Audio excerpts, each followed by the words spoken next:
Good afternoon, everyone. I'm Ruby Annette Carter-Welch, Empathy Partner and Arkansas Dignity Ambassador for Dream Corps, also known as #Cut50.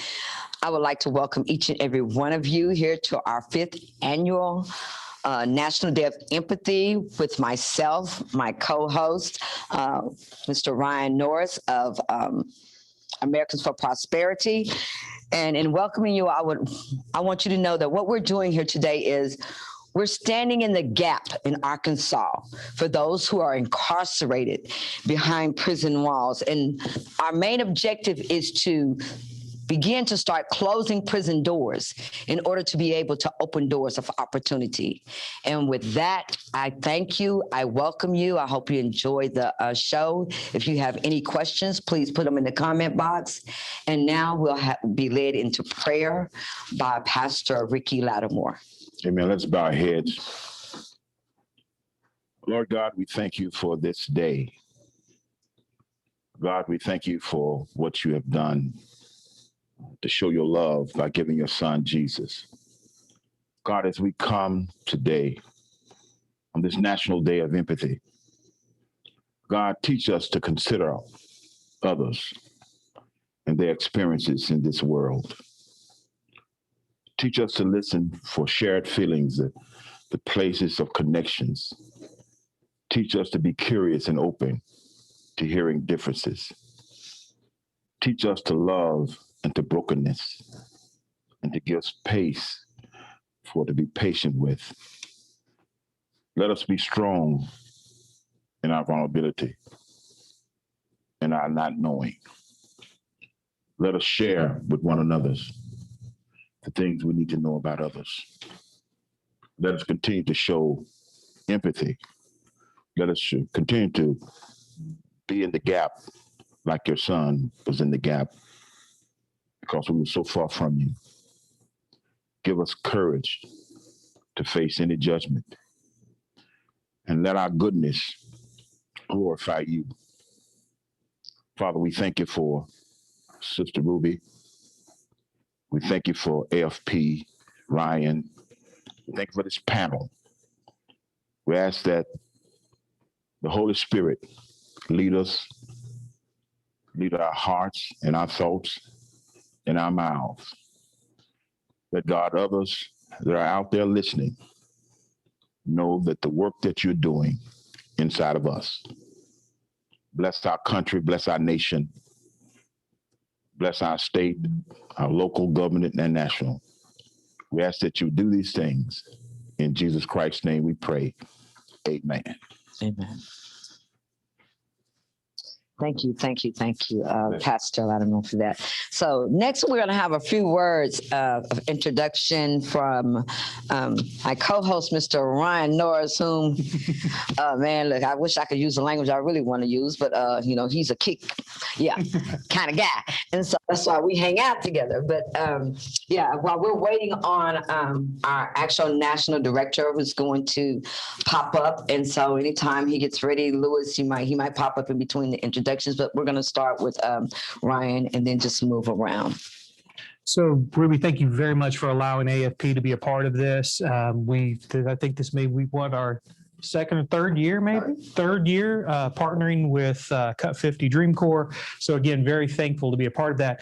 Americans for Prosperity, our vision is that we tear down barriers that keep other people from realizing their full potential. And there is an easy place to find barriers when you're looking at our justice system or our legal system. They're both barriers of laws and physical barriers as well. There's also the internal barriers, and I know many in this room work to help people not only just on the outside aspects of things, but on the internal aspects of things.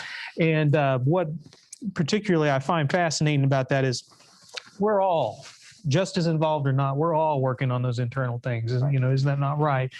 And so Americans for Prosperity, again, is excited to be a part of the Day of Empathy. We believe in equality under the law. We believe that there is opportunity within each person to live their best possible self. And so that's why we focus on policies and work with many in this room on policies, both in the areas of justice or the areas of health or education. We're trying to work with anyone to do good. That's what our favorite Frederick Douglass says. Is that not right, Pastor? Work with anyone to do good, and that's what's so great about Day of Empathy, pulling everyone together and collaborating. And I know that there are others who couldn't be in the room today because they're out doing the work that we're not able to get to today. But that's what's so great about having a big team of capable people. And that's what's so fun and exciting about it. So again, excited to be a part of Day of Empathy and hope that human dignity becomes not just a one-day event, but is a daily event in our lives to where we are approaching our fellow man in a way that we would want them to approach us, and give dignity to those that may not even have a sense of self-worth or self-dignity for themselves. And there's lots of space in our state for that. And I'm just glad to be a part of this panel of people who I know work on this on a daily basis. Mr. Kevin Hunt. All right, how y'all doing? I'd also like to thank Ms. Ruby Welch for just allowing me to be here. I think this may be my second or third time here, and I'm just so grateful. And I'd like to thank the Day of Cut 50 for everything they're doing to make sure that all of this happened. And my good friend Ryan Norris for just hosting us on today. We appreciate it. Like you said, me, him, and Ms. Ruby have been working together on policy, just trying to do things that empower and help other people that may not even hear about the work that we're doing. And ever since I've been a part of what Ms. Welch is doing in Cut 50 and American for Prosperity, it has opened up my eyes. And they've been able to see a lot of barriers and needs that need to be addressed, some policy change. And this is a policy-driven group. We look for different opportunities to make a difference in other people's lives. Like I said, they may not even know us. And I'm just so grateful to be a part of it because I am an advocate for justice for all, equality. And it just feels good to be around so many people that has that same inspiration, that love and care on other people that they may not know. So just being a part of this with Ms. Welch has been an honor for me, and I'm just grateful to be at the table and just be in this space, in this circle with all of them, and to continue to do this work. And we have a lot of work that has to be done, and a lot of work that's going to be done, and a lot of work that's already be done. And so thank you for that. Thank you, Kevin. You know what? I'm going to give Kevin a real quick plug here, you guys. I met Kevin a chance, well, nothing is by chance. It was predestined. And Kevin has a book that's called Why Me God. I suggest that everyone you book and understand where this man has come from to where God has placed him today. So that's my plug for the day on my commercials and for the Day of Empathy. So, and next we'll go to this man wears so many hats: pastor, councilman, advocate, you name it, he does it. Mr. Ricky Lattimore, could you tell us a little bit about yourself? Yes, like Ms. Ruby said, and thank you for allowing us to be in here, and Ryan and EFP. Like Ms. Ruby said, I'm a pastor, been pastoring for 24 years at one church, and we do everything you can think of as far as ministry is concerned. The Bible said, when I was hungry, did you feed me? When I was naked, did you clothe me? When I was in prison, did you come see about me? So we look at the Bible for our principles for helping the people out in our community. I'm a gang expert. I have 17 years of training with the National Gang Crime Research Center, which deal with all types of gangs, street gangs, outlaw motorcycle gangs, cartels, you name it. I'm a UMS ambassador. I work closely with UMS and Black Minority Health as well. And I used to work for the juvenile court system in a paid capacity. But when I left the juvenile court system, my judge didn't want to take my badge. So she said, I want you to stay with the courts. I'm going to keep your badge. And so I'm a juvenile liaison for the courts. And so I do anything that deals with families and children and at-risk youth and things like that. Like she said, I wear so many hats, and I'm going to stop for us right there. But the reason I wear a lot of hats is because I know different people have many needs, and you have the haves that need needs, and you have the have-nots that have needs. We all have needs, and so being a pastor, and it even started before I became a pastor, but it really took effect when I became a pastor. I want to be able to reach a person where they are, no matter where they're at. And so with that being said, I'll tell you a little bit more about myself and what we do on the line. Thank you so much, Reverend Pastor, Councilman Vicki Lattimore. And next up on our panel for introduction, I myself am formerly incarcerated, which led to the name of my nonprofit, F.E.L.O.N, Formerly Incarcerated, Empowered Leaders Overcoming Negative Stigmas. But this young lady, she's a sister, because, I want people to realize that blood doesn't make you family. But I served 7 years, 5 months and 6 days with Laura Berry behind those walls. And even since our freedom, we fall out, we get back together, we sisters, you know what I'm saying? We cuss each other out, we get mad. We got to go through the whole scenario of being a family in order to see that there is unconditional love between us, because we work for a common goal, and that common goal is to make sure that, all the people have power, and that we're the ones that are making sure that the policy changes. So I want to introduce you all to my sister, my friend, the fighter in this race right now, Miss Laura Berry. My name is Laura Berry, and I served 32 and a half years of a life sentence as a juvenile. And in 2017, I was brought home under Act 539, which is the Fair Sentencing of Minors Act for Arkansas. And since then, I've become the regional connector for Incarcerated Children's Advocacy Network. I'm on the leadership council for Human Rights Watch. I have an advisory board for children's rights with Human Rights for Kids. I'm co-chair for In Solitary for DecARcerate in the state of Arkansas, and I'm also on the advisory board for NARCAT. But there's one common thing about all of those things are changing the narrative around incarceration and trying to bring about more rights for those that are incarcerated and those that are being abused through torture in solitary, or children sent to die for something they did as a child. And so all of those things kind of are entwined together, and they have a very personal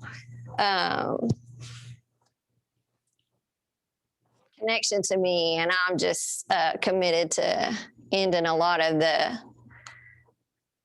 uncertainty and misconceptions of incarceration. And as you all know, we're still living with COVID, so we have just a small group of family here that I invited, and I would like to pan out into my audience and let my extended family let us know. Well, okay, he doesn't have to pan out. You can just wave, because he can still see you. Wave and let us know who you are real quick, if you don't mind. You can tell us who you are. Lattimore, wife to Pastor Lattimore, McGehee, Dermott, Arkansas. Thank you for allowing us to be here today. Vicki Hetter, Little Rock School Board President, as well as Education and Parent Advocate. Reverend Dr. Denise Danielle with Just Talk Consulting. I want Lauren. Okay. All right. Well, We're still waiting on Lewis to come on, so we're going to go on and go into our discussions because we have 4 beautiful and much needed, and I call them beautiful because once we pass these bills into law, it becomes like a ray of sunshine to those of us who need it. The first 2 topics we're going to speak about is driver's license suspension, which this is a reform. Okay, well, I'm going to stop right there because Lewis is here. Are you guys able to hear me? Well, if not, I just wanted to be able to come on and let you guys know that, you ladies and gentlemen, I should say, that we are exceptionally grateful of the work and the leadership of Miss Ruby Welch in the state of Arkansas, leading the charge, leading the fight, leading with empathy. To ensure that people in the state of Arkansas are re-enfranchised in the criminal legal system. Over the last 3 or 4 years, we have relied on Ms. Ruby's leadership. We have relied on her heart. We have relied on her passion. We have relied on her visionary acuity in order to lead us into a space in the state of Arkansas that is better than before for people who are impacted by the criminal legal system. And we are extremely ecstatic to continue to partner and to continue to perpetuate her leadership and the great work that she's doing. You heard me say we, and you probably are asking yourself, who is we? Who is we? Who is the we that makes up the folks that are happy for you? And I'm glad that you and our viewing audience asked that question. The we that we are talking about is Van Jones, who is our co-founder, Jessica Jackson, who is our co-founder, Nisha Anand, who is our CEO, and also Janos Martin, who is our national director. We at the Dream Court Justice, formerly known as Cut 50, one of the things that we espouse is that those closest to the problem are also closest to the solution, but often furthest from resources and power. And so we try to bridge that gap. We try to bridge that gap with people who are impacted by the system and also with people who are in positions of power. And so I'm grateful to come on to add value to this conversation. I'm grateful to be able to speak to you, to help you speak truth to power, Miss Ruby Welch. We love you, we appreciate you, and we are looking forward to continue to partner with you on the National Day of Empathy and beyond in our Empathy 365 campaign. We know that you have fought for the rights for women who are incarcerated. We know that you have fought for the restoration of people who have been disenfranchised by felony convictions in the state of Arkansas. And we also know that you yourself have been impacted by the criminal legal system. And you could have gone to do anything else. You could have got a job somewhere and left that behind. But what you wanted to do was carry your experiences with you. And it fits within our theory of change, legislation through humanization. And so I'm going to let you guys get back to it. You guys get back to planning. You guys get back to a policy discussion. But again, thank you so very much for making the National Day of Empathy the success that it is going to be, particularly in the state of Arkansas. We got work to do, and there's only one person in our minds who we know is going to help us do that work, and that is Miss Ruby Welch. Thank you so very much.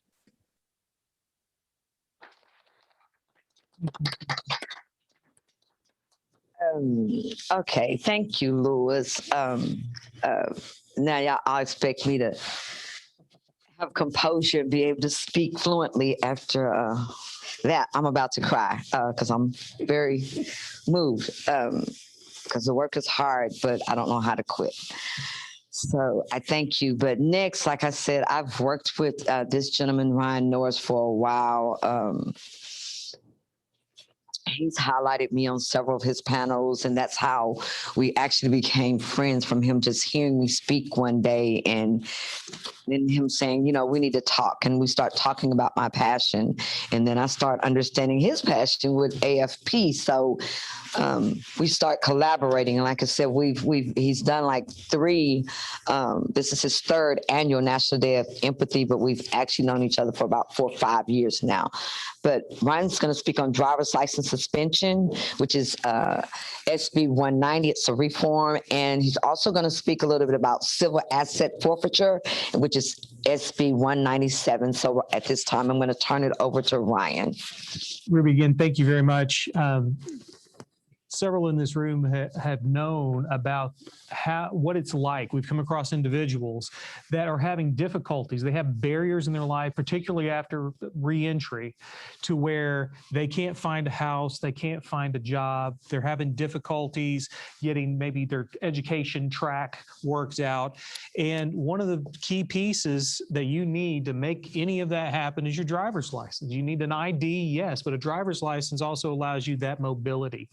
And so there have been a few attempts to have driver's license reforms here in the state of Arkansas, and they have met with some levels of success. Last year, driver's license reform bill made it through the Senate, but did not make it through the House. So this year, we're hoping for the momentum to be able to get it through the Senate, through the House, but currently it's in some revisions. But what was found out last year was there were over 33,000 Arkansans who have revoked licenses for things other than vehicle violations. So we're not talking about someone that's a terrible driver. We're talking about someone that may have been a failure to pay or a failure to appear.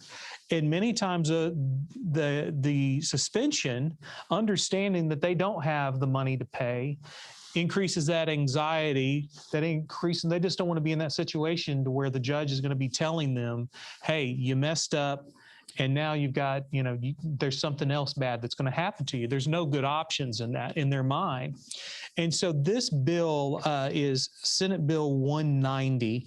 It has been filed and it has been discussed, but there is some additional amendments being worked on through the ACLU and Arkansas's Restore Hope, which Mr. Paul Chapman is the executive director of, and they're working on trying to come up with a bill that takes care of those failure to pay and failure to appears.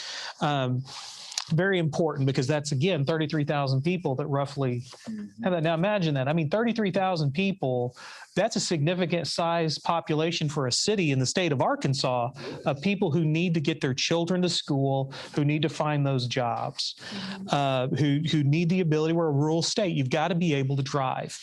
Now, something that's interesting that I think is different this session than last session is in 2012, in the summer, or 2020, last summer. I got to set my brains ahead about a decade, about 8 years. I did the math wrong on that. A bill at the federal level called the Driving for Opportunity Act was filed. And in that Driving for Opportunity Act, two interesting co-sponsors. The first is Senator John Bozeman of Arkansas, who has put out a statement about his co-sponsorship of that bill and why it's so important to him, that he believes people need the ability to get to where they need to be. Because if you can't work, you can't make your money, you can't pay your fines, you can't pay your restitutions. I mean, it makes sense. But additional to that, it was then Senator, now Vice President Kamala Harris. And so there's a very good opportunity for that bill to make it through the Senate in a bipartisan fashion this very year. Now, what's important to note is that part of driver's license suspension reform in the state is the barrier that some of that money goes to state police and state police retirements. And because of that, it does have a financial impact. But this Driving for Opportunity Act at the federal level sets up a grant to where if states have passed these reforms and there's going to be a financial impact, they can have a few years in which to help absorb that financial impact with federal dollars. So that sounds pretty fair. So Arkansas needs to get this bill passed. Now, on top of that, the amount of money that we have found, and this was through a FOIA with the ACLU that they shared with me,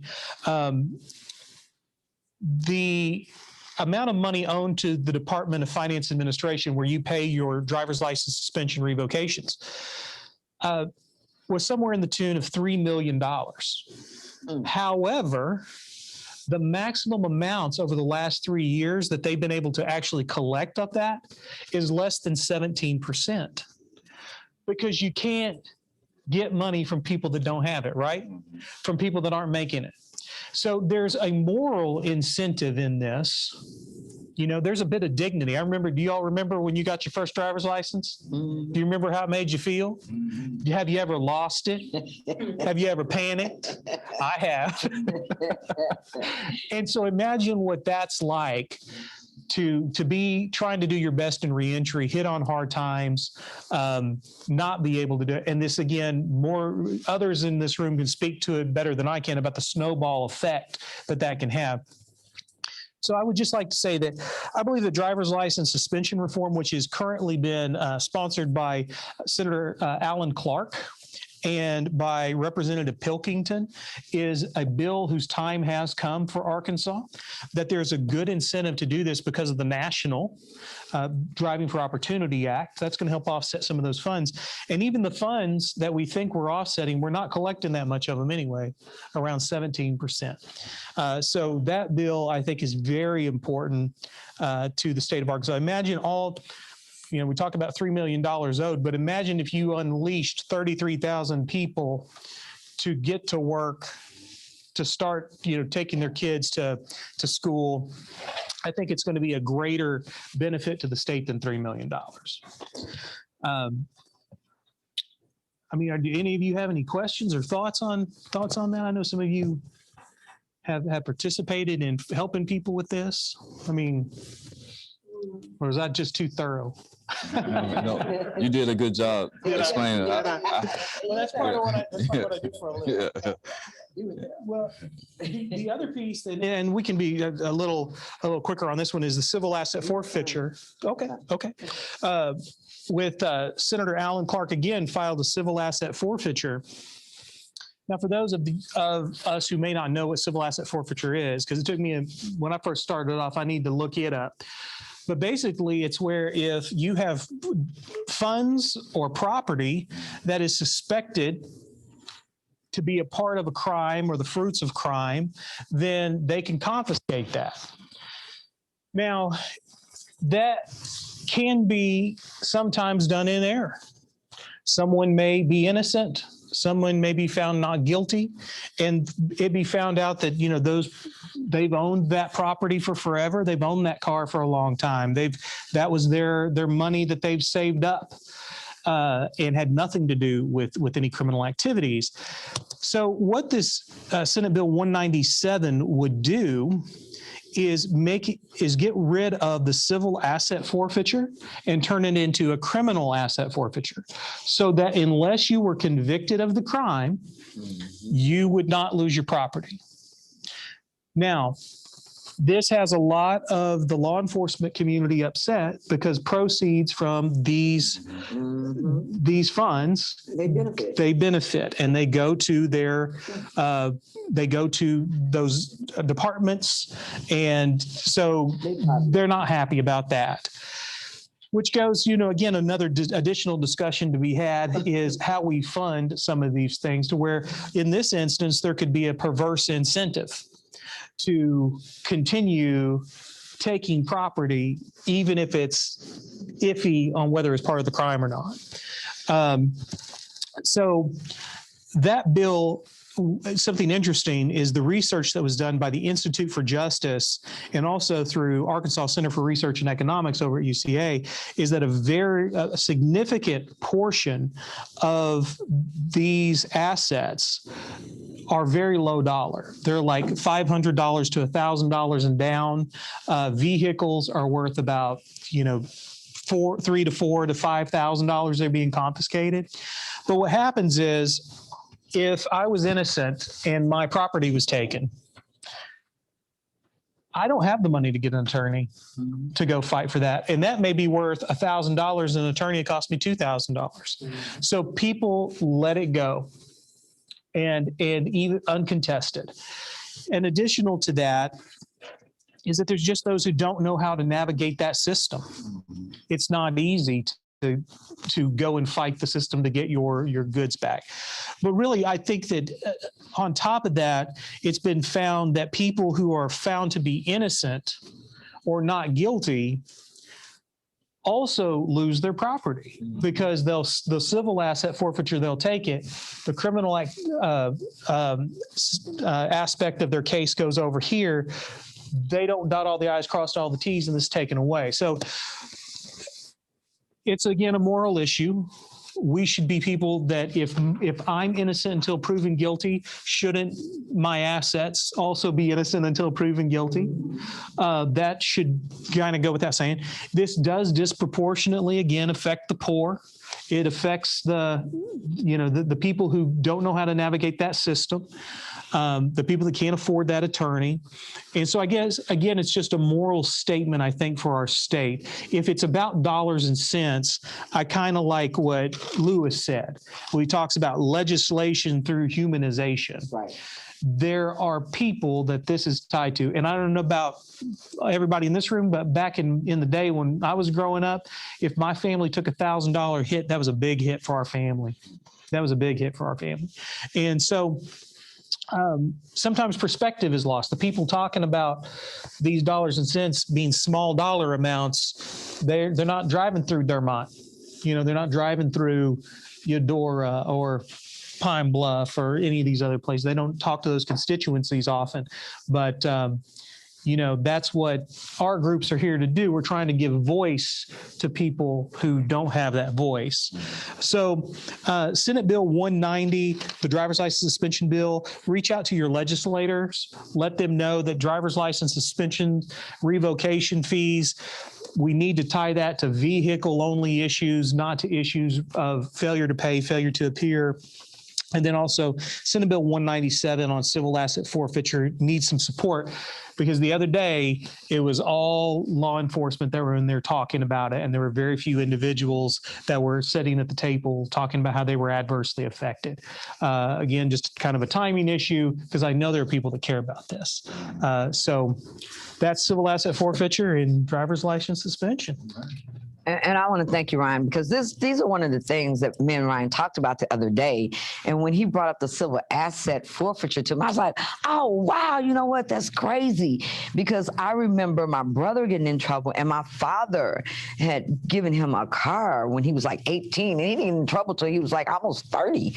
And they took it. I'm like, how can they take it? And that's because, and when Ryan explained this new bill to me, it made me realize how important it is for us to not only know what bills are being introduced to legislatures, we actually need to make a point of either texting, email, calling, or either showing up at the Capitol and being a voice. Because you can sit at home all day long and talk about how bad you want a job, but job is never going to come knock on your door and say, hey, come here.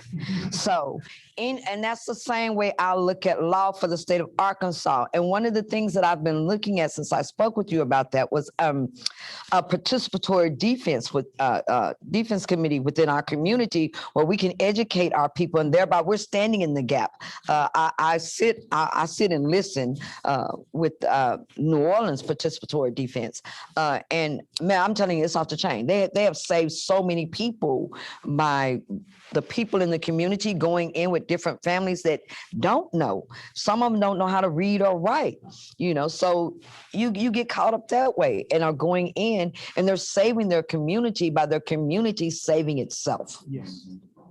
So I thank you for that, Ryan. I thank you. Next on our panel to speak will be Miss Laura Berry, speaking on the prohibition of solitary for pregnant women. Miss Laura? So right now, we have a bill being sponsored by Jamie Scott and Pilkington. And what this bill does is it prohibits the Department of Corrections from placing a woman who is pregnant, just gave birth, or there's a few other targeted populations that are could be impacted. But basically what it does, it is unless the lady has had a infraction in the Department of Corrections that threatened a life, they cannot be placed in solitary confinement while they're pregnant, breastfeeding, postnatal. And what this does is it just keeps, if you're pregnant, no matter what kind of stress you go through, it affects your unborn child. So place a woman, it's stressful enough to be incarcerated while you're pregnant, but place that pregnant woman, which I'm speaking from personal experience because it happened to me. Place a pregnant woman in solitary confinement.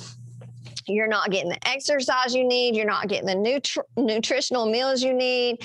There's constant slamming of doors, screaming and hollering. That is very stressful on anybody. Add that stress to somebody who is pregnant and imagine the effects that causes on the unborn child, not just during the pregnancy, but those stresses that happen to an unborn child through the mother during pregnancy carry on through that child's infancy. I was incarcerated and I was in solitary during my own pregnancy. And when my son was born, my son would start jerking in his sleep for no apparent reason. And I contribute that to the stress that he endured through my time in solitary while I was carrying him. So it's very personal to me. It's very important. And anybody out there that's a mother and has carried a child, put yourself in the shoes of these women and ask yourself how you would have fared, and do you want any child subjected to that through torture by solitary while a lady is pregnant. And that's our goal, is to end solitary for pregnant women at this time. You can visit DecARcerate Arkansas.org, and you can see the full report of the effects of solitary. And a lot of that is based on data we obtained through the Arkansas Department of Corrections, as well as disability rights going in and visiting inmates in solitary. So there's also some interviews that I did with a mother of a son who's been in solitary for 3 years. Survivors of solitary. We have a lot that will make the experience a whole lot more personal and give you a much bigger perceptive and desire to see the change with this bill that Jamie Scott and Representative Pilkington have this year before the legislators. Thank you, Laura. Yeah, because I wondered about that when Act 566, which is now law, Dignity for Incarcerated Women. When we introduced that bill and it passed into law, they had left the solitary confinement piece out. And I was like, wow, now we got to start all back over. So when I heard that you were working on it, I was like, I got to call Laura. And so you guys couldn't see it, but I was over here underneath the table telling her to come on with it, because I know that Laura was affected, and she talks about it often, about when she was in solitary confinement during pregnancy. And what I want to tell you, the audience, this is my analogy that I try to give people. If you want to understand what solitary confinement is, go in your bathroom, take all your snacks, have somebody unscrew the light bulb, cover the tub up, because you can't use the tub. You only have your toilet, your sink, and your snacks. And I want you to tell one of your family members to lock the door and put on the lock on the outside. And I only want them to do it for 24 hours. And I want you to see how you feel after 24 hours of coming out of a room where someone has total control of when you eat, when your lights come on. And the only thing you can do is your bathroom, and use the bathroom, eat your snacks, and maybe have you a drink of water. But everything else is controlled by another human being. So why should a woman who is pregnant be locked away from a world, even though she's in prison, because prison is a city inside a city? Why should she be locked away from other women who can not only nurture her, but nurture that child before it's born into this world? Why would you want to already set up a child for failure before it's even born? And I just want to add, if you want to get a small experience of what it's like to be in solitary, go to YouTube for Project Witness. Myself and five other people who experience solitary as juveniles. There's a virtual reality piece that was put together by Google and YouTube and Black Dot Films, and it's available on YouTube under Project Witness, and you'll get a small virtual reality experience of what it's like to be in solitary. Also, DecARcerate has a solitary cell, the exact measurements and everything to replicate a solitary cell in the state of Arkansas. We have it on a trailer now. It was just recently completed, and we hope to start touring that for people to be able to sit inside an actual cell and get the experience of what it's like to be locked in the solitary cell. Thank you for sharing that with us, Laura. But like I said, I want you to experience for at least 24 hours. 15, 20 minutes, you're not going to really get the gist of it. I want your family member to lock you behind, or come to my house, I'll lock you behind the door, because I want you to experience. And you're talking about doing something like this to any human being, but especially a pregnant woman, not for one day, but for months. The stress, not only on that mother, but the stress of that child, on that child. So I thank you, Laura. Thank you for being here today, because that is so dear to me. Because, we love our sisters. We love our brothers too, but we really love our sisters.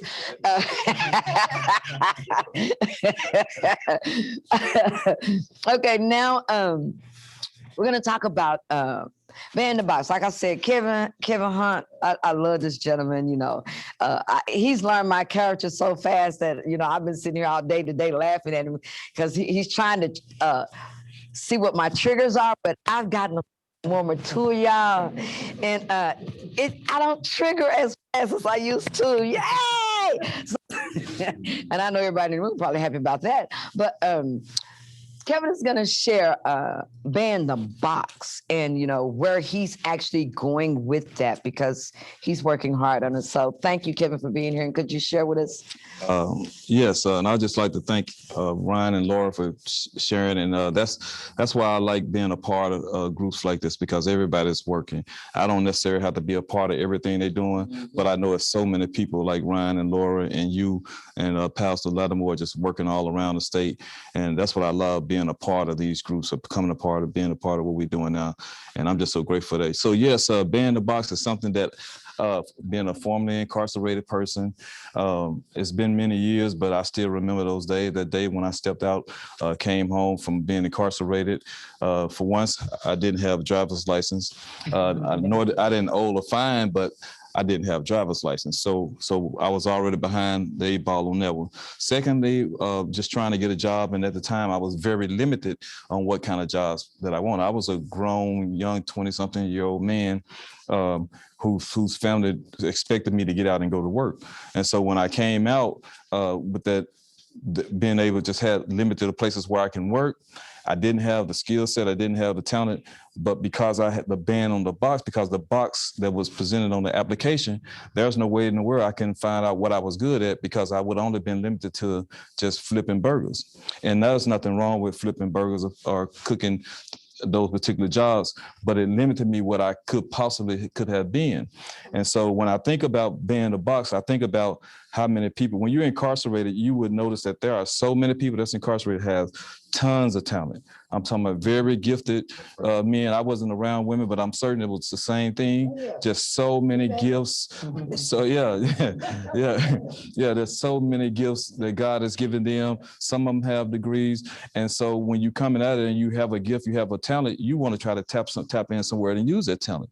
So if I go to a graphic design place to try to use my skill to graphic design, and that box is on there, once you fill out the application, because I have, and I saw that box, right then and there, it just automatically stopped me. So if I'm coming out of prison and I know I have all these barriers before me, these limitations before me, the chances of me just really trying is very slim. That's just the truth.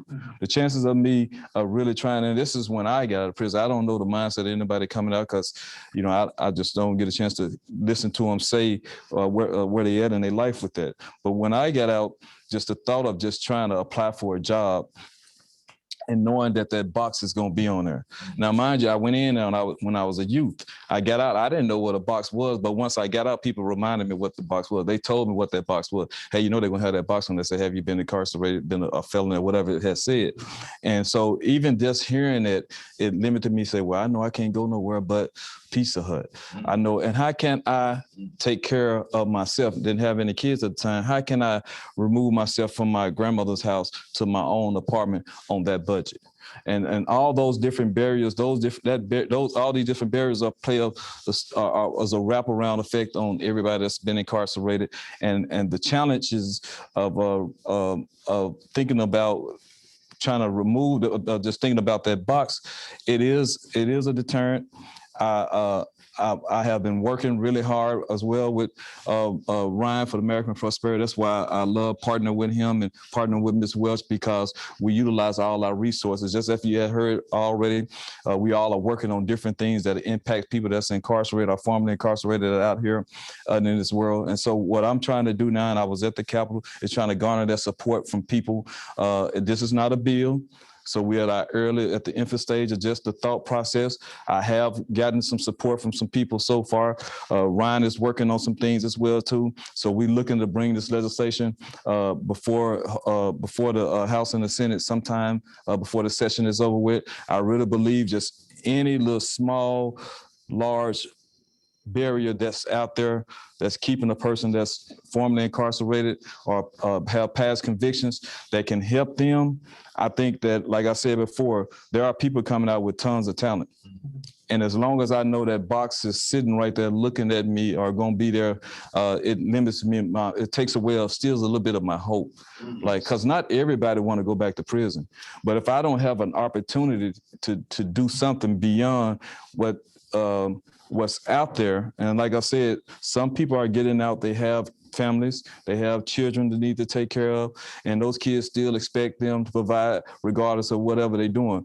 But if we can put people in better position by abandoning the box, allow them to use their talent without sucking up or taking away their hope before they get out of prison, I think we can cut down the recidivism rate of, I don't know what numbers, but if we just get to 1%, that's a big jump for the state of Arkansas, because the box has limited so many people. And I can't even tell you, I remember that box 2006 when I filled the application out. When I remember thinking about that box in 2006 when I filled that application out to go work at then Governor Mike Beebe.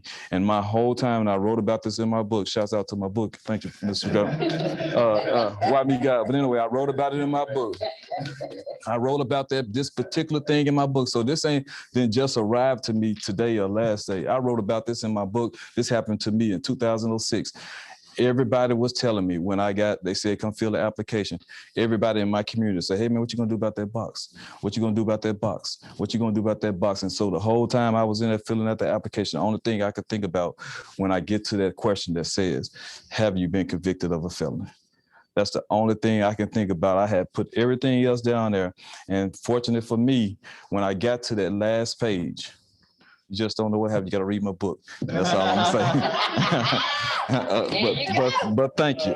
But I did share that, and this is something I'm very passionate about, banning the box, and I just want you all to, I'm trying to garner not only support from the legislature, but the support from our community stakeholders. And if you want to be a part of this this campaign, please let either me, Ms. Welch, or Ryan know. We would love to have you all, because everything that we all are talking about need the community support. We can't do this without you all. And so if you're listening, reach out. And I just thank you, Ms. Welch, for just allowing me to be here again. Go get the book. Yeah, man. Yeah, get the book. Buy me, God. And also, Kevin White, while we're on, go ahead. While we're on, I had a thought while you were talking, because I have spoken to you about what I felt about banning the box, but there are corporations and there are some states that have passed banning the box. So have you even thought about, since like you said, it's in its infancy, have you thought about going to looking for those corporations that backed up and pushed ban the box in those companies, but not only making it a law, having some type of panel that will make sure that their HR is following those laws themselves, because we do have some sneaky trifling people sitting in human resources that'll say, well, ban the box might be gone, but I'm gonna Google you. I'm gonna just call it like it is, because I don't know other word to use it. I'm real remedial when I speak. But so you got them trifling folks be like, oh, okay, so they banned the box, but see, I know she been to prison before, because I didn't heard her talk about being in prison before. So they're gonna go look that up. And what about the people that actually throw that in there on you? How will ban the box be able to affect that from happening to someone? One thing, yes, me and Ryan, I think it was in January or something, we Googled just the states around us and other states that had a ban the box. So yes, and that has given us a little head start of what it should look like, and look at the language and everything.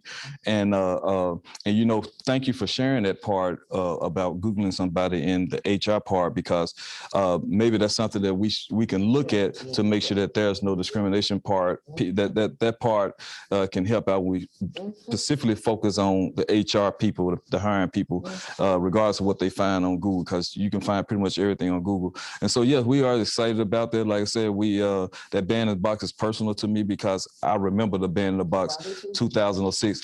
Yes, it's I end up benefiting, but like I say, go purchase a book. I'm just throw it out there, but yes, Ruben. So you have something to say, Ryan? Well, I was going to say that in our research that we've done, we found out that there are 2 cities who banned the box on their city jobs. Yeah, I forgot to say. And you remember what cities those are, right? Well, one of them is Little Rock. And the other is Pine Bluff. Pine Bluff, yes. So Little Rock, yes, Little Rock and Pine Bluff has the ordinance where they ban the box. So we're utilizing those copies, not copies, what copies? Yeah, just following their legislation, their language and stuff as well too. Just kind of help draft this bill. So yeah, we had Little Rock and Pine Bluff. I forgot to mention. Going to make sure that it's on a larger scale. Yeah. So there's two-pronged approach. There's a state jobs approach on ban the box, and then there's also Kevin does a lot of work with the Arkansas Black Mayors Association. Yeah. So that's what 56, 57, somewhere like that. Mayors in the state of Arkansas. So imagine what would happen if all of those mayors set the example for how their communities will engage with those with ban the box. So there's that. Additionally, Ruby, you hit on a really good point. Mm-hmm. The point isn't just to legislate, it's to change hearts, right? Mm-hmm. And to reframe our perceptions about our fellow citizens that are coming back to us from the system. And so I know that there are businesses within our network. Our network is a pretty big, broad network, and we have privately owned businesses that do not we don't have the box. We look at talents and we look at virtues. And everybody should be on a trajectory of improving in both of those areas, right? Exactly. So if the talents of that person and the virtues of that person are right at that time, does anything else in the past really matter? You know, it shouldn't. It shouldn't. And let me say this: how I know that Ryan and practice what they preach is because I don't know if Ryan wanted me to share. They wanted to hire me with my felon, and so I knew then that they were serious about their work. Now I mean I haven't said it, but I don't have the felon. I had got a full pardon with my gun rights and everything, but they was willing to hire me with a nice salary, but you know, I had some other stuff that I was doing, but they was practicing what they preach. Yeah, they was practicing what they preach. So they didn't look at my felon, they looked at my talent. Yeah. And I can vouch for American Prosperity. And that's what I'm saying. That's what makes a difference. And that's what Dream Corps and Cut 50 is really pushing. That's why they're pushing legislature through humanization now, because it's one thing to pass the legislation, but you still need to make me human at the end of that. Yeah. Okay, just because you pass a law, but then you still keep me in a cage. Yeah. I'm still not free, even though I'm walking around like me. I'm still not free. I've been home 15 years in August from prison. And with all the work that I do, I mean, you know, my pumps are to the pavement every day, but I'm still not free. So why is it that, you know, the quality of my work is not enough to say that I deserve to be a citizen, that I deserve to be able to vote. I deserve to work in any capacity that my talent allows me. Instead, because I committed a crime in 1996, but in 2021, I'm no longer a criminal, but I can only work in certain positions. Yeah. What do they do to that? Yeah. Okay, and my thing is this. I mean, and this is for everybody who can hear me across the United States of America. If you are the same person today that you were 20 years ago, then you done wasted 20 years of your life. Say it again. If you are the same person today that you were 20 years ago, you have wasted 20 years of your life. See, this is the human side of it. You know, there's people sitting up on the legislature. Even Bill Clinton say, you know, yeah, he puffed, but he didn't inhale. Okay, all right.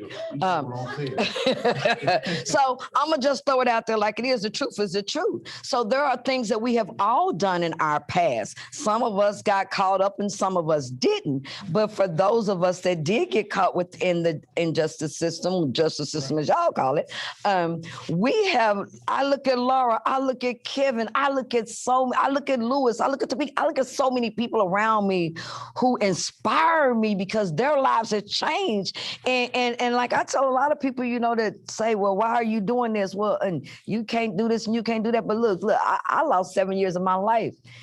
And some of y'all, I still came out and passed y'all. So think about if you let us all the way free with our talent, all the way free with our talent. If you don't hold me back from what's really inside of me, because after losing how many years, Lord? 32 and a half. 32 and a half years. Okay, and look at the work she's doing today. And we talking about folks ain't never been incarcerated. Okay, but you want to hold me back? You want to hold her back? You want to hold Kevin back? You want to hold us back? Baby, that time taught us what we need to be out here doing. Set us free.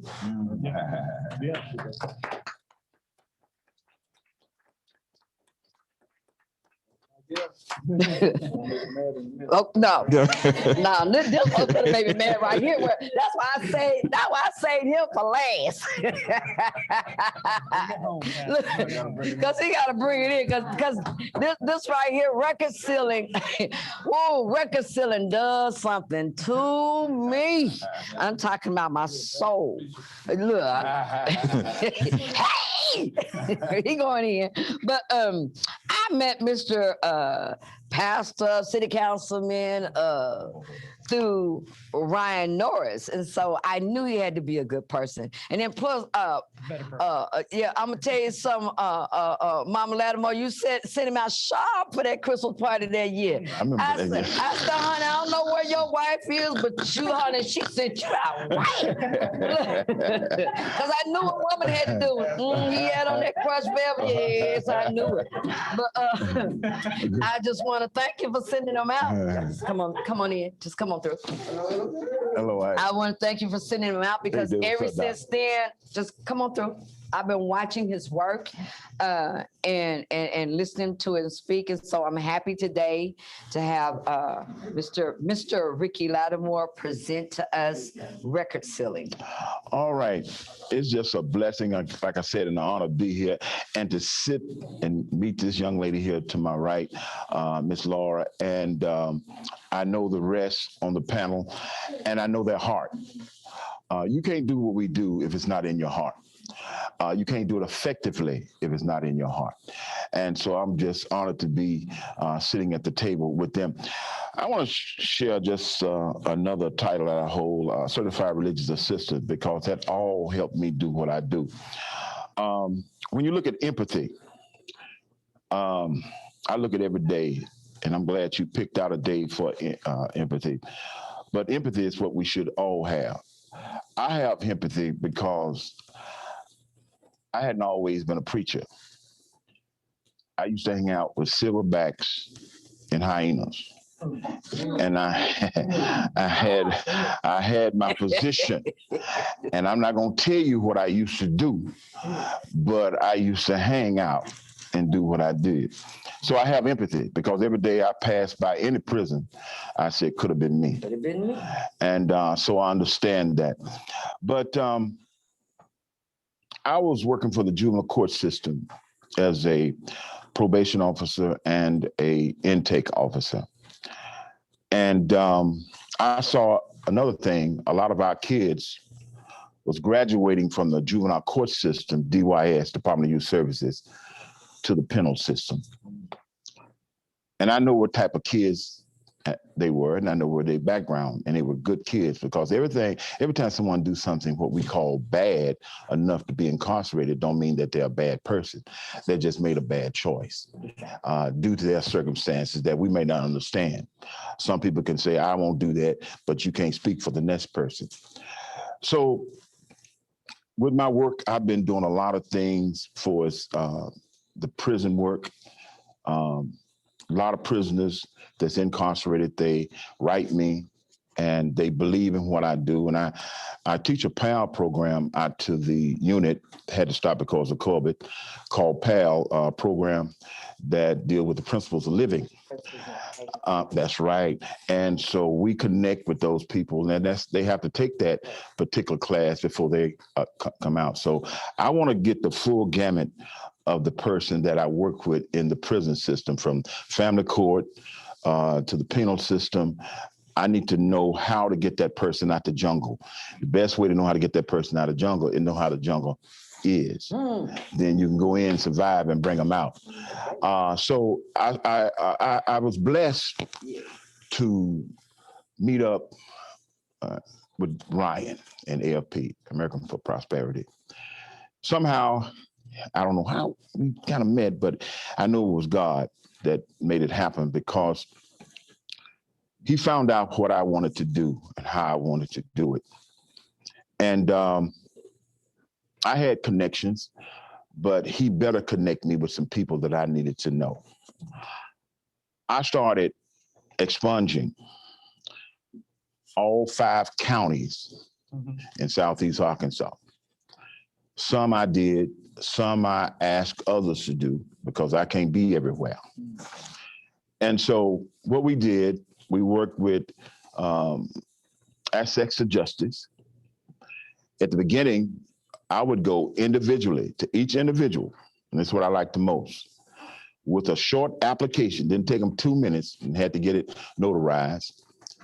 Put their offense down, and I would take it, give it to my middleman with Access to Justice, and they would give it to Department of the prison, the units.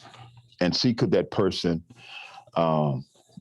record be sealed.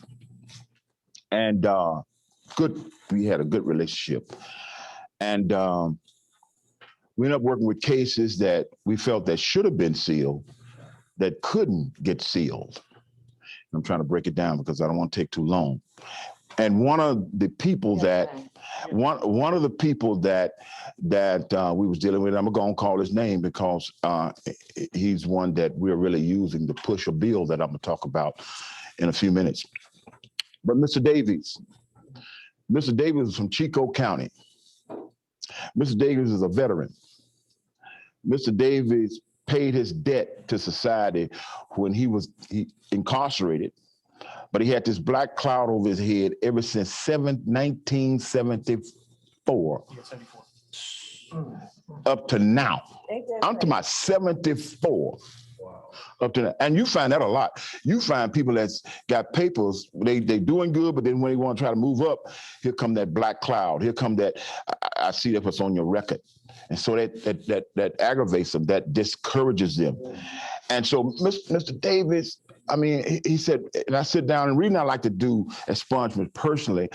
And because a lot of people, you can tell them about legal services and stuff like that, but they're not comfortable with sitting in front of an attorney because the attorney may have told them to do a plea bargain. They don't trust them for some reason. So it's not like having a person they feel, man, this man relate to me. And then I like to be able to see what else I can do to help you. Because expungement may not, or record sealing may not be the end of it. You may need other resources. You might need a skill set. You might need to see counseling. It's other things you may need to see. So I want to be able to provide those things for you and help you with those things. So down the road, when you do hit that bump, we'll know how to get over it. And so that's what we do. And so Mr. Davies, he was one, and we had sealed several. I mean, was doing really good. And then my man from legal services, we couldn't do it the way he was doing it because and I understood that and was putting an overload on him. So we started working with Access to Justice. We started working with the legal services, and a lot of people don't feel comfortable about contacting them, but we still have a relationship with legal services, and we're going to begin later on to do what I was doing at first. But anyway, Mr. Davis had a case. I think Ryan called me one day and said, Rick, I need some hard cases that just felonies that you feel that we can do something to help them, but we need them hard cases. And so we came up with Mr. Davies. And so Mr. Davies, we talked to him and said, Mr. Davies, we want to help you. And you ought to see this. The counties of the face, because Mr. Davis is a veteran, and every year on his property, he brings all veterans out, feed them and their families for free. He do that every year. He have done good in the community since the 70s. Now, I don't know if I could do that good and been a preacher from the 70s all the way up to 2021. Because, I mean, you know what I mean? And so, but he did well. And so it led up to us getting together with a representative named Justin Boyd. He sponsored a bill called HB 1256. And he's working with formerly incarcerated, being able to apply for the records to be sealed, no matter when the felony occurred. So we have been coming back and forth to Little Rock, letting Mr. Davies tell his story. And Mr. Davies got a story because he spent 3 years in prison for having a modified gun. 3 years, I think it was sawed off. Yeah. Slightly sawed off shotgun. And he spent 3 years for that. And people in the audience were just shaking their heads. And so to go on, AFP, Ryan, so many other people came along and said, we're going to do something. But let me tell you something, and I'm not just whistling Dixie. AFP is a blessing to the state of Arkansas. Wherever they're located, they're a blessing because they look after the disenfranchised. When Representative Boyd got a hold to what was going on, came up with this bill, and it's looking good. And I want you to support that bill. And call your legislators, call your representatives, let them know that you support HB 1256. Let them know it's looking good. Another young lady we had, she couldn't make it to one of our meetings. She always wanted to be a nurse, but again, she had that cloud over her head. We got her sealed. And she just is Harry hippie happy. she ain't never been so happy in her life. And because we asked her to come up to Little Rock, and it was so short a notice, with like several days, 3-4 days to come to Little Rock. But she was so committed to her work. She said, Ricky, I just can't do it. I said, well, can you do a letter? She sent a letter, and a good letter. And she wrote how what we're doing have helped her. And not only she's going to be a CNA now, she's going to be an RN. These are type of people that we're holding back inside our society. They have paid their debt. They have complied with everything that they should comply with, but yet and still, when they try to advance themselves, here's that black cloud. You remember? We got to get rid of that black cloud. Yeah. Because we have some good, outstanding, like Kevin said, and it's a blessing with Kevin because I felt something right there, but I was a blessing with Kevin because, see, Kevin, I met him several years ago, and God has a way of bringing people together again. He brought us together again, and I had no idea we was going to be working on some of the same things. Now, along with good partners such as Ruby, now I met this young lady named Laura, and we got some folks in the back that had you heard a little bit about. I see my brother Peyton come in the building. How you pronounce it? Yes, sir. Pridgen. Forced to be reckoned with. Huh? We got some good people that's standing in the gap in the behalf. And so, again, this bill, you got to know what we're working with and what we're doing. And so that's what I do. And to help me do what I do, how do you do all you do? First of all, you have to connect with every resource that's out there that can help what you're doing. That means that if somebody's sitting across the table from me, if they need Delta counseling, if it's dealing with their health, whatever your need is, I can be able to say, look, I got this person needs this, blah, blah, blah, and they can be able to help them. So that's how I got started with the juvenile court system. I got all type of training. When I mentioned about I'm a gang expert, I did that for a reason. I know a little bit about some of that stuff, but I need to learn more because I'm trying to deal with every man, not some people, but every man. And to tell the truth, the minorities have always got the short end of the stick. Not only us, our minorities, but others as well. So when we take the color out the picture, we want to help everybody that got the short end of the stick and give them a long enough stick so they can be able to walk through the valley in the shadow of death and fear no evil, because God is with them. And their rod, not their stick, but their rod and their staff is comforting them. So that's what I do. I'm open to any questions. I do. You name it, I do it. If that incarcerated person needs some furniture, I give them furniture free, brand new, not used.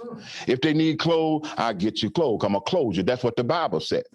If you're hungry, I feed you. We feed twice a week, over 1,000 people. We don't play no games. Right. No games. We don't play no games. It's not a play thing. So if any questions out there for me, because I can go on, I got stories, but those are the two important stories. One was Mr. Davies and the other young lady that I've been knowing for a while. And so we're going to start. We're having a clinic, and in May, and that we'll do some more record sealing, and also some other things. So with that being said, that's it for me. Because I'm very passionate. I just want to let you know, I just got a text from our friend Zach Crow, who is sitting in the committee meeting that was listening to House Bill 1256, and it just passed committee. Look at that. Look at that. As we speak it. That's what I'm talking about. That's what I'm talking about. Now, Mr. Davey ain't got no problem. And over 60,000 of Kansas were going to be helped because of that bill 1256. Now look at God now. Look at God now as we were speaking. See? See? And let me tell you something. Thank you. This is about the second, third time today I want to cry, but I'm gonna wait till I get home because I don't want my makeup all over the place. But anyway, Mr. Reverend, Councilman Lattimore, I thank you because people, let me explain something to you, world. A lot of us, not only sitting on the panel, but in the audience, like he said, Dwight Pridgeon, Michael Sanders, I don't know this gentleman right here. I've never met him before. Cameron? Cambry? Pleased to meet you. So when I'll see what you about, and then I'll throw you out here. But right now, I know y'all. Kawami and his wife, Clarice, was sitting at the table with Dr. Janice and, Miss Vicki Hetter. I mean, I've worked with all these people, but one thing I want you guys to know in Arkansas, don't wait until the problem arises to get on board. Because see, when you do that with me, I'm just gonna tell you about Ruby Welch. When you do that with me, I really want to throw you overboard. Because I want to know where you been when we was building the boat. Yeah. See, that's why we're behind on so many things in the state of Arkansas. It's not because Arkansas is not allowing us to move. It's the people of Arkansas aren't moving forward. Let's take the blame off of the people in the state capitol, because guess what? It's the people in Arkansas to put them there. That's right. It's our capital. So that's what you got to think about. So if you put them there and you want to move something, guess who got to move first? The community has to move in order for anything else to move. So that's why we need what? We need people, we need power, and that will equal our policies. Yes. Okay, so quit sitting at home around the table talking about little Jimmy and Susu and Boo Boo, and they done did them wrong. And but you're not out here saying, I'm gonna protect my baby by making sure this bill becomes law. Yeah. Yes. Wow. That's what we got to start doing, you guys. You got to start being at the table. Come on my deals table, because that's what we basically call this right now today. This is a family reunion, even though we can only have a few because of COVID, but this is a family reunion. And we need you all to call each and every one of us up, because you don't even know the resources that are in this room. But like I said, don't wait till you need help. Come assist. So that way, when somebody else needs help, or when you need help, you'll be there in the room to be able to help somebody else.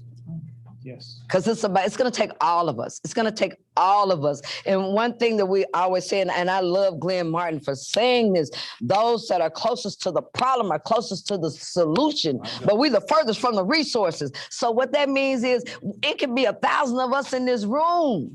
We got the answers, but won't nobody give us no money. My God.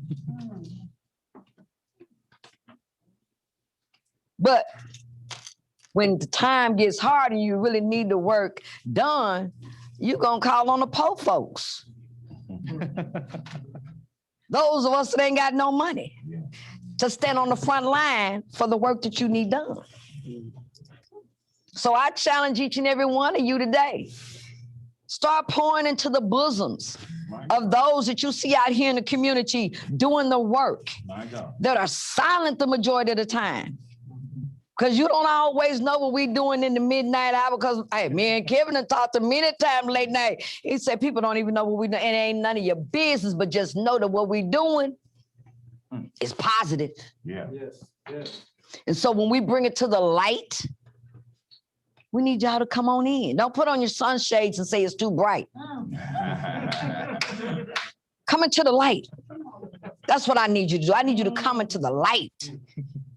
Because this is where we are going to be able to show empathy.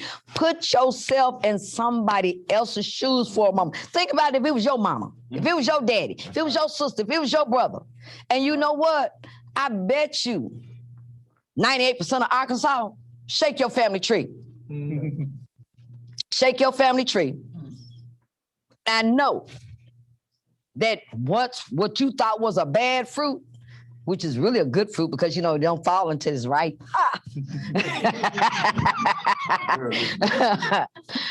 It's going to be there. So you guys, you know, you need to start helping us. And the day of empathy, like you said, this is one day, but we're trying to make empathy be 365. But I can't do it. Ryan can't do it. Kevin, Ricky, Lord, we can't do it without all of you. So you know who we are. Call on us. If you don't do anything else, are we all on Facebook? I mean, I'm under Annette Carter-Welch. Then I have F.E.L.O.N, Formerly-Incarcerated Power Leaders Overcoming Negative-Stigmas. I have Commons Community 2020 when I was fighting about the COVID-19. I mean, we are out here ready to do the work. All you got to do is tell us what you need. And then guess what? Come help us too. So without further ado, we're going to do any closing remarks from the audience, the panels. Anybody want to say that? Come on. Please give your contact information for the viewers. We've got about 25 people that are watching, so everybody can contact. Mr. Lattimore. Yeah, my contact information. I like to give people my cell phone because I'm a very personal person. And it's 870-222-8414. You can call me at any time. Say it again. 870-222-8414. My email address is Ricky Lattimore, RICKY, LATTIMORE. And yes, Kenny Lattimore is my cousin at sbcglobal.net. So that's my email. Now, let me share something with you. I'm gonna give you a resource that's really needed because there are people that's also need in your community. There's a organization here in Little Rock named City Serve. If you got a ministry or your pastor or whatever, 501c3, a ministry, you can go there and get brand new furniture for your community. And so that's a good resource that's available to everybody. And they do so many other things. So to be able to reach more people that's being even released out of prison, we need to have the available resources for them to be able to help them live their lives. For its groceries, furnishing, and hopefully one day we could be able to deal with housing. But I just want to let you know about that resource right there that everybody can tap into. Thank you so much, Ms. Laura. Where can we reach you? My phone number is 501-271-7950. And my email is Laura, LAURA at DecARcerate, DecARcerate.org. And that phone number again, 571-279 what? 501. Yeah, 501. 271. Oh, 271. 7950. And I just want to say, do you want to be judged for the worst mistake of your life or for who you are today? Because I know I don't. So keep that in mind when you're thinking about other people. All right. Mr. Kevin Hunt. Oh, I thought I wasn't even. I thought you were going to run next. But you can reach me at 501-993-6354. And my email is klhunt612@gmail.com. That's one of my emails. And if, I don't know, this was just so powerful for me just to being a part of this.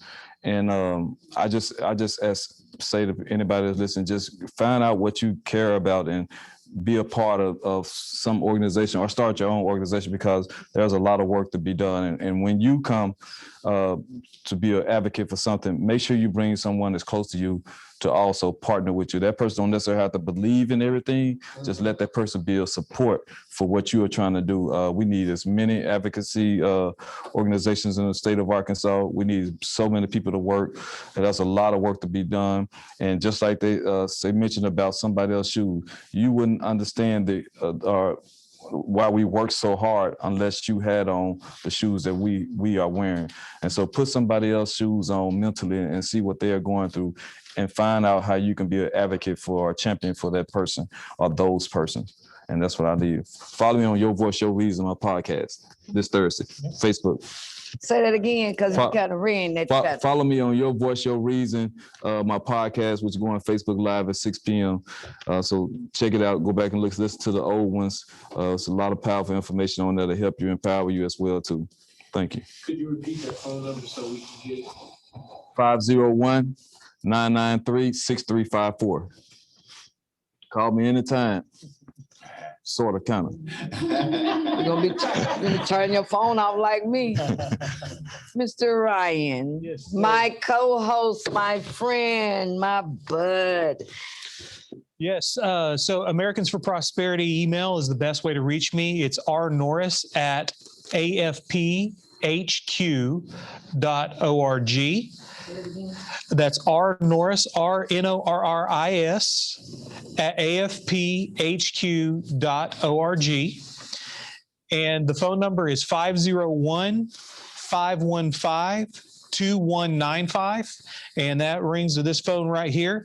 The only thing that I would like to say is, again, get plugged in. See, this young man, he can even stand here holding the sign, and that's helping. That's helping. This guy's got energy. You're going to expect great things from this young man. What's your name? Lauren. This is Lauren. I wanted him to say it a little bit louder so we can catch for the camera. Lauren. Lauren. See what he's saying? People, power, and policy. Watch him. Because see, you don't have to tell him to work. He just get up and start walking and doing. That's right. And his mom and dad be talking about, Lauren, where you going? What you doing? Inspired. He's all right, baby. He know his position in the world already. Yes, he does. You know what I'm saying? Let baby do. Let baby do. Yeah, so.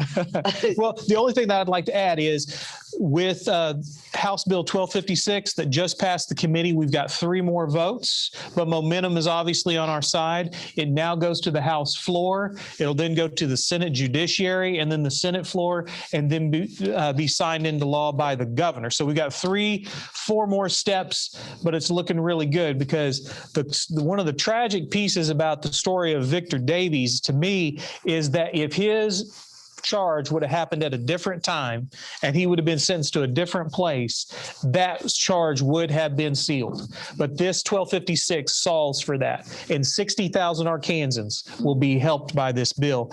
Additionally, I'd like to say, throw support behind House Bill 1470, the solitary prohibition for pregnant women. Laura knows about more where that's at. DecARcerate's been leading on that bill, doing a great work. But it also, I love that it takes into consideration juvenile as well. So it's not just in the correction system itself, but also in juvenile corrections. So get plugged in. There's a lot of work to be done, and everybody here is doing their piece, and it's lovely to work with everybody. I'm honored. And Ruby, I mean, a lot of this stuff wouldn't happen if it hadn't been from conversations we've all had. All right. So thank you for leading this. And Ms. Welch, may I, and Ryan forgot to mention something about 1259. Ryan forgot to mention how that came about, 1259 last year. I want him to just kind of share that real quick. On the reconciling bill? Yeah. Yeah, 1256. 1256. Yeah, 1256. Yeah. Well, no.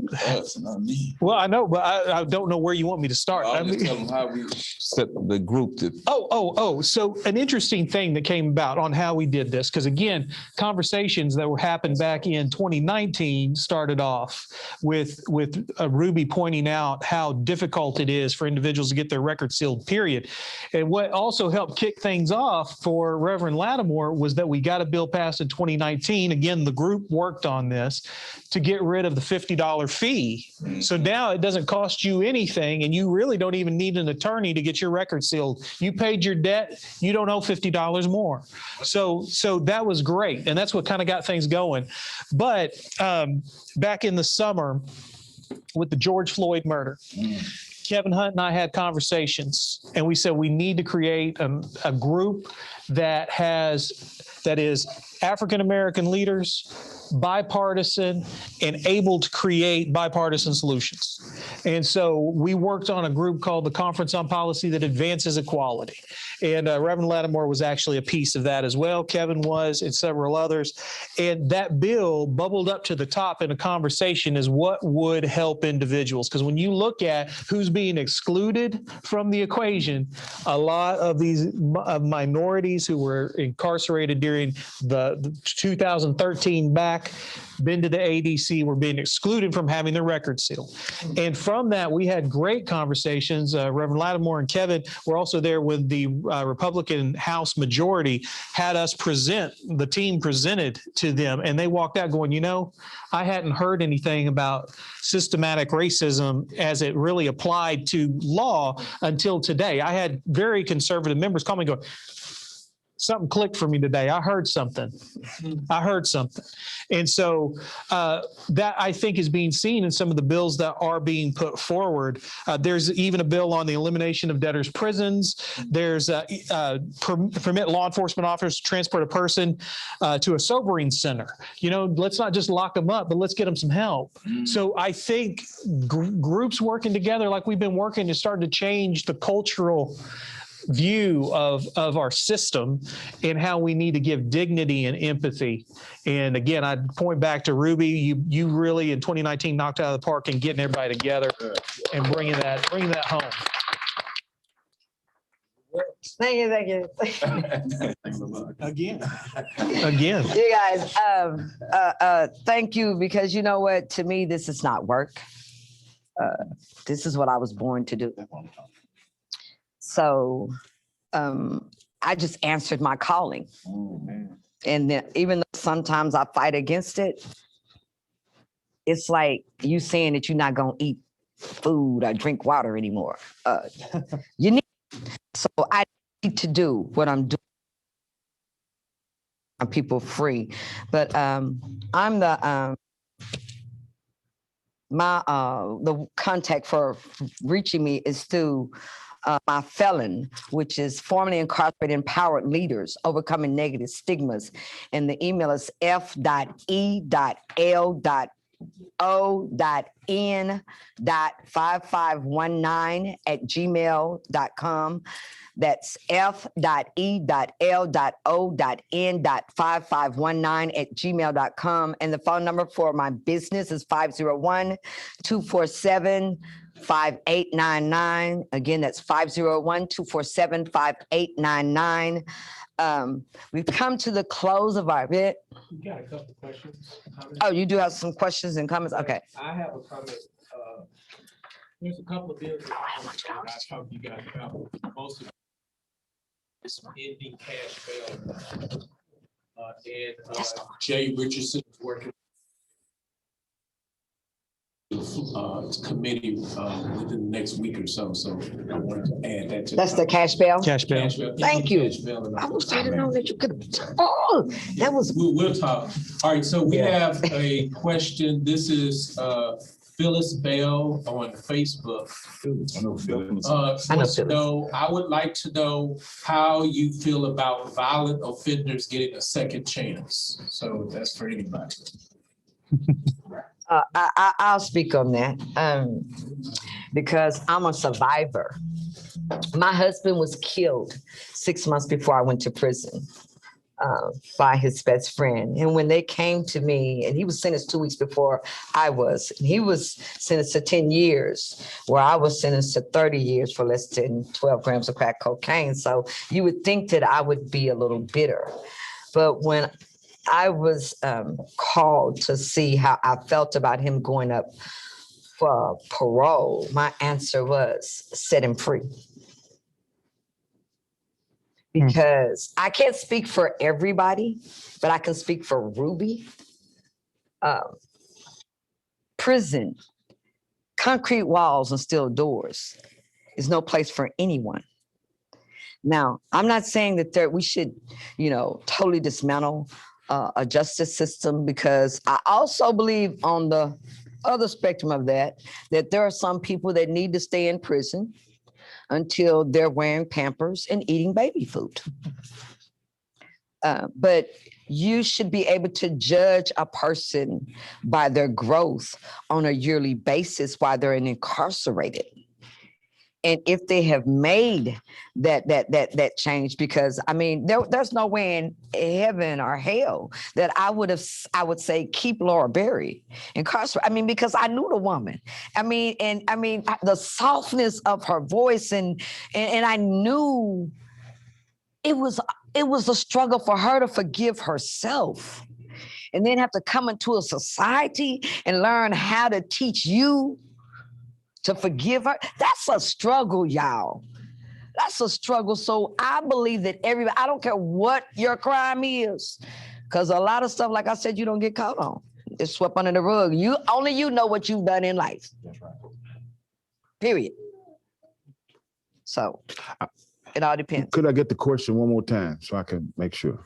Yes. The question is, I would like to know how you feel about violent offenders getting a second chance. I feel that if that person, and she hit on it, if that person is doing all that they're supposed to do in the system, taking all the necessary programs, and if he's released with conditions that he will go to some type of counseling for so many months, he should be free like everybody else, because we have some violent people that's not behind prison walls. Hello. That's living every day, and they're on the court bench. They are lawyers, they are doctors, they every walks of life. So everybody. So therefore, what you do, you got to help the person with the resources so they won't be able to do what they would normally do. So if they're doing what they're supposed to do in the system, and then we help them once they get out the system for a while till they get on their feet, then I feel it's okay. We got time for maybe 2 more questions. I just want to add, I was incarcerated for 32 years for a violent crime. And like I said earlier, do you want to be judged for the worst mistake you ever made in your life, or do you want to be seen for who you are today? Because I'm certainly not the person today that I was 35 years ago when I went to prison. Amen. There are several people on Zoom that are just thanking you for the wealth of information that's come out. And one, Bohemia Cares, wanted to particularly say to you, you gave some great information and definitely wants to work to make sure that no other pregnant women is in solitary confinement. They're asking for contact information. The contact information is posted on Ruby's Facebook page under this video. So everybody's contact information is there. There's anybody in the audience have a question for the panel? I would like to give my information. Just talk. First of all, I want to say thank you guys. This has been awesome. My name is Dwight Pridgeon. I'm the reentry coordinator with the city of Little Rock. My email is dpridgeon@littlerock.gov. Pridgeon is spelled P as in Paul, R as in Robert, I as in Israel, D as in David, G as in girl, E as in Edward, O as in ocean, N as in Nancy, at littlerock.gov, all small caps. And my phone number is 501-580-0064. And I'm so excited to be here because I'm also a convicted felon. So, and I understand, I know each and one of you guys at the panel, and I'm excited. I'm so excited for you because I know your heart, Ryan. And the House Bill 1256 is going forward. And I also like to mention to you guys, I do have an assistant with me today. His name is Camry Charles. He's also a convicted felon also, and I hired him for who he was, not because of, I know he had the background and experience, he could do the job. And also Michael Sanders is here with me. He's also works in the Department of Community Program as a community resource manager. So the city is behind reentry and it's not going nowhere. And I'm so excited to be here today. Thank you. Thank you, Dwight.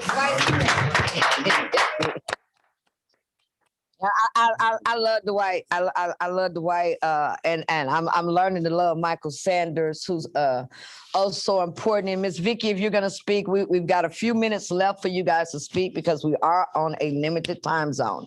So 2 minutes.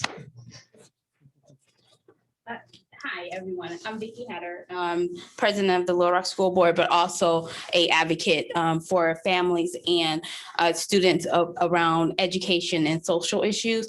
So right as you heard today, it is like a huge coalition of people that have come together. And then like some people will say, well, then what does education have to do with this? This have everything to do with education. We have heard about juveniles that are now adults that are paying that are still paying the price. We also need to address our babies that are in the system, and then like they are children of persons that are incarcerated, and then how does that affect people? We just heard about how Laura was pregnant in prison, and we heard about how women are breastfeeding. That means that like they're having their babies in prison and right in solitary confinement. And these children are going to be within our educational system. And how do we not only address that trauma, but then we have that educational possible trauma because, you know, we may not have the resources to effectively deal or else, more importantly, identify why so-and-so is acting out. And so I am deeply moved. Empathy, we have to lead with that. We have to understand and have compassion, and changing hearts. That is something that is an individual thing. And each of us is going to have to self-regulate and self-check. And much like Ruby said, and like Ryan said, and like Pastor and Warren and Kevin said, it is about the work. It is about doing it. It's so easy to do the spotlight thing and take a picture. But I tell you, I have been on the phone late at night talking with Ruby. I have been on the phone or just randomly talking to Kevin at the most random times, talking with Ryan. And so you guys, you have to plug in, and then you have to take self out of public service and truly be about the work, because you will not always see the work, but you will see the fruits. And so that's what I have to say. You can always reach out to me. My email address is info@vickihetter.com. Or you can reach me at 501-952-1703. And so let's reach out, let's plug in, and let's create a bigger network. Thank you. I'm Reverend Dr. Denise Darnell with Just Talk Consulting. And one of the things that was crystal clear to me is that part of the reason why we are not involved in this work is because we don't know what's going on. I had no idea pregnant women were going through solitary confinement. I am transformed in this space, and I know that what we need to do is have more conversation. We need people to be educated. We need people to be aware, because you cannot listen to Laura's story and walk away. We've been here. Yes.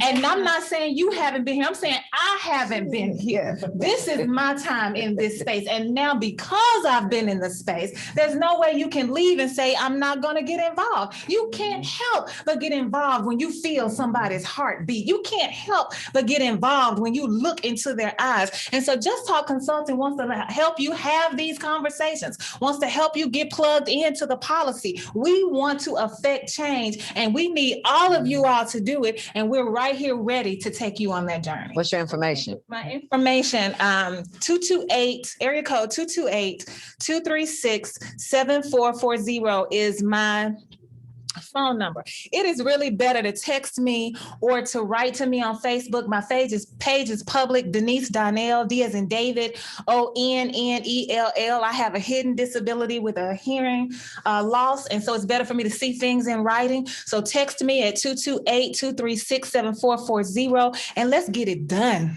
Yeah. Okay, and with that being said, you guys, we're going to end on the note of I have a friend. I call him King Angerio Cameron, who we've been friends for about four or 5 years. And we've hung out. He talks to me a lot. You know, he's one of those men that I trust with my heart because he's like my protector from other men. and I trust him. And so I was telling him, you know, I really want a poem for the day empathy. That's all I want. And we had spoke about it like a year ago. But this year he came to me and he said, Ruby, I have your poem. So we're going to leave out today with me reading this poem to each of you. And it's entitled A National Day of Empathy. But where's Lauren? I need you to come hold this sign while I read this poem, because this is exactly the other side. Yeah, the one that says the crime hurts, justice heal. This side. Yeah. I want this towards the audience. See, this is what this poem is about. And I need you to listen, okay?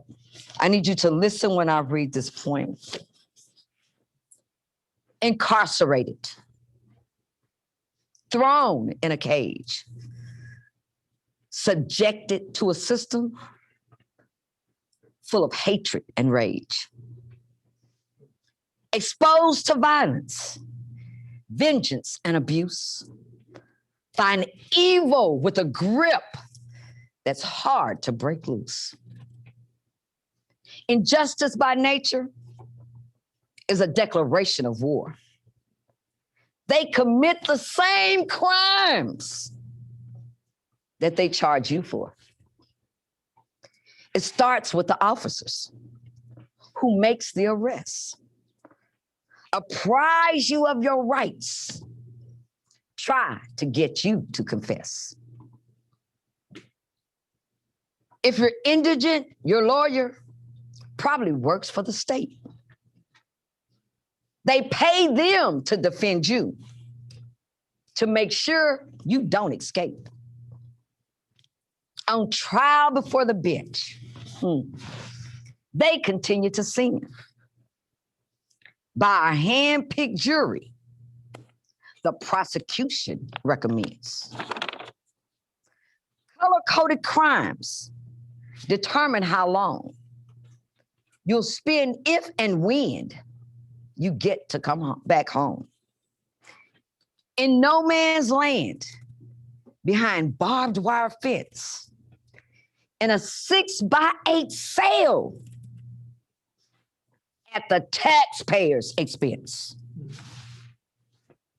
That's their excuse for poor accommodation. It's easier to blame the public for mass incarceration. What else can you call it if they won't protect you from rape, murder, violence, and neglect? They think you're deserving of unconscionable abuse.